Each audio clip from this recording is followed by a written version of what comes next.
Hola de nuevo. Hoy en la historia de otros cuentos vamos a empezar una serie de vídeos que vamos a dedicar a la crisis del antiguo régimen, un proceso de cambios que se produjeron en la segunda mitad del siglo XVIII y que irán configurando la sociedad y la política tal como la comprendemos en el mundo contemporáneo.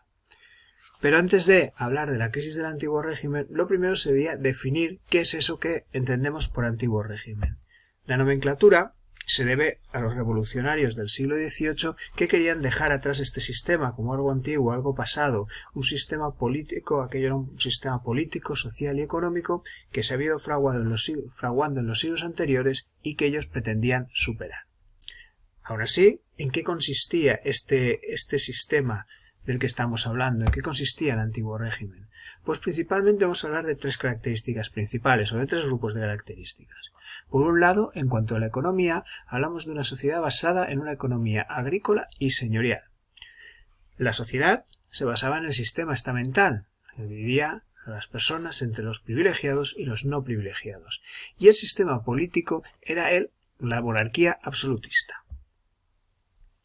Vamos a ir paso por paso repasando cada uno de estos tres apartados. El primero de ellos sería la economía agrícola y señorial. ¿Qué entendemos por una economía agrícola?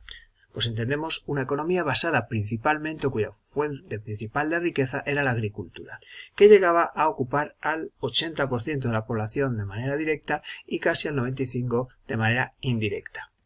Y por señorial entendemos un régimen de propiedad, una propiedad que no es la propiedad privada tal y como la entendemos ahora, sino que una propiedad vinculada a las familias nobiliarias o a la Iglesia.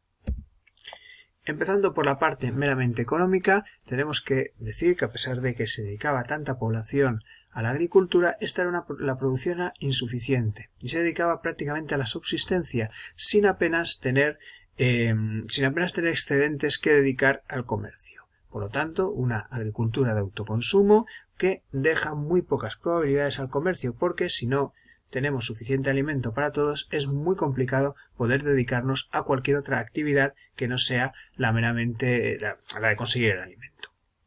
Entre las características de esta producción insuficiente, pues tenemos que ver cómo había una serie de técnicas que se utilizaban, como por ejemplo el barbecho, que reducía muchísimo la producción. Por otro lado, este régimen señorial supone que la propiedad de la tierra, como os he dicho antes, estaba vinculada. Es decir, una familia noble era la propietaria de la tierra y el noble que en aquel momento estuviera al mando de esa familia o estuviera a la cabeza de esa familia solo tenía el derecho en usufructo de la tierra. Es decir, esta tierra no es una propiedad privada que se pueda vender, que se pueda parcelar, que se pueda dividir entre los hijos, sino que es una propiedad de la familia y que debe pasar por completo a la siguiente generación. Ahí figuras como el mayorazgo, que obligaba en la corona de Castilla que el hijo mayor heredara todas las tierras, o la figura del hereu en la corona de Aragón. Es decir, siempre una única persona heredaba todas las tierras. De este modo se mantenía intacto el poder de la familia, aunque el noble que en aquel momento estuviera al mando de la familia no fuera demasiado ducho en los negocios y pudiera generar pérdidas. Por otro lado, estas propiedades generaban unas rentas o unos impuestos, porque no los trabajaban evidentemente sus propietarios nobles, sino que los trabajaban los campesinos que pagaban estas rentas. Lo mismo que los diezmos religiosos, la 10ª parte de la cosecha que debían pagar como impuestos a la Iglesia. Entonces tenemos rentas señoriales, impuestos tanto a los señores feudales como a la corona, y por otro lado los diezmos religiosos, es decir, la presión sobre estas tierras era muy elevada. Al mismo tiempo también debemos hablar de la jurisdicción legal, ese derecho jurisdiccional que los nobles habían ido asumiendo en sus tierras y que les permitían poner leyes o poner una serie de tributos dentro de sus propiedades. Aquí he puesto un cuadro sacado de un libro de Vicens Vives en el que podéis ver cómo se distribuía esa producción. Si la producción de una unidad campesina ponemos en 100, vemos cómo el 43% eran extracciones que se realizaban de diversa forma, ¿vale? Por un lado, en especie, el pago del diezmo, las rentas u otros pagos a los señores, y por otro lado, en dinero, que podría cobrar la hacienda cuando parte de esa propiedad podía llegar al mercado. En este caso estamos hablando de una presión fiscal del 43%, una presión elevadísima para una población muy pobre. A disposición de la familia quedaba el 57% de la producción aproximadamente, pero claro, tenemos que tener en cuenta que parte de esa producción se debía dedicar a la reposición, es decir, a poder volver a sembrar, y se dedicaba alrededor de un 25%, la producción era de 1,4. La subsistencia de la familia quedaba reducida al 25% de la producción y solo el 7% podía destinarse a ventas. Como podemos ver, es muy poco lo que podía destinar, por ejemplo, a adquirir otros servicios, con lo que artesanos, da igual que fueran herreros, que fueran artesanos del textil, de la ropa, poco clientela podrían tener dentro del mundo campesino. Muy bien. Otras actividades que se pudieran dar en aquella época serían las manufacturas, la artesanía y el comercio. A estas actividades se dedicaría una burguesía que viviría en las ciudades.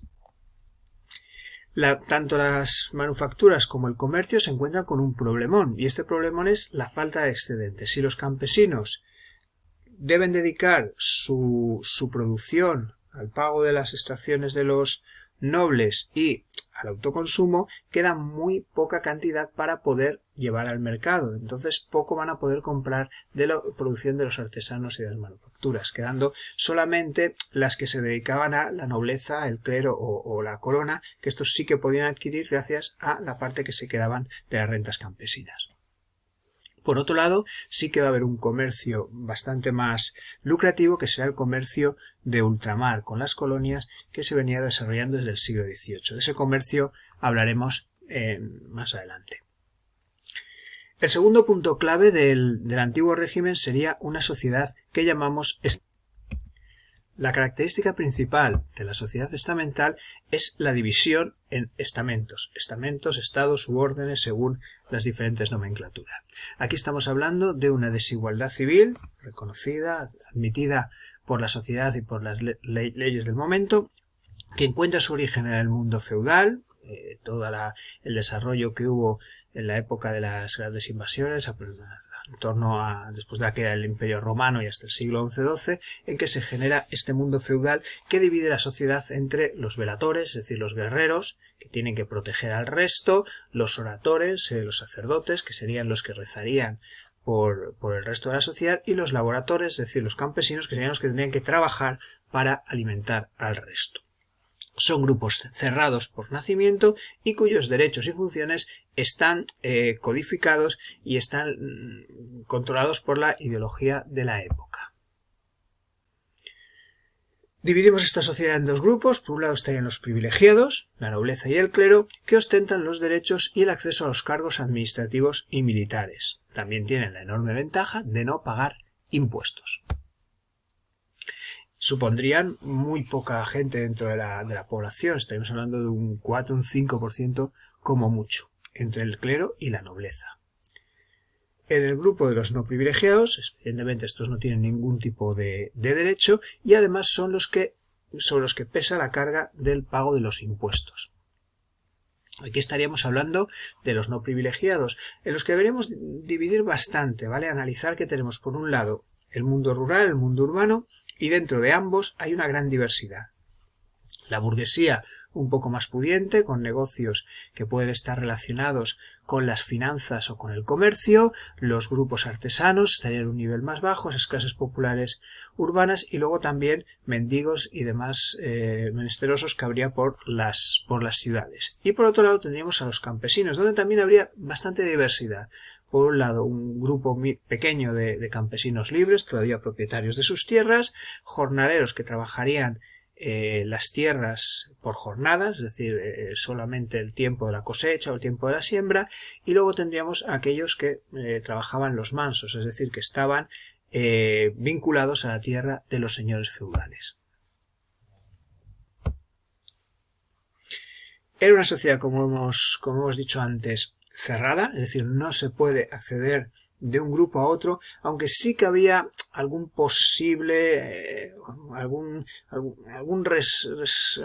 resquicio por el que pasar a un grupo superior. Por ejemplo, el concepto de la nobleza de toga, que serían aquellos nobles que lo son por servicios a la corona por ejemplo, ya sean jurisconsultos o funcionarios, que podrían entrar dentro de esa pequeña nobleza, y también, por supuesto, dentro del clero, que se podía alimentar, sobre todo el bajo clero, de algunos elementos venidos de estas clases sociales inferiores. Pero por lo general son grupos cerrados, es la cuna lo que va a marcar tu puesto dentro de la sociedad.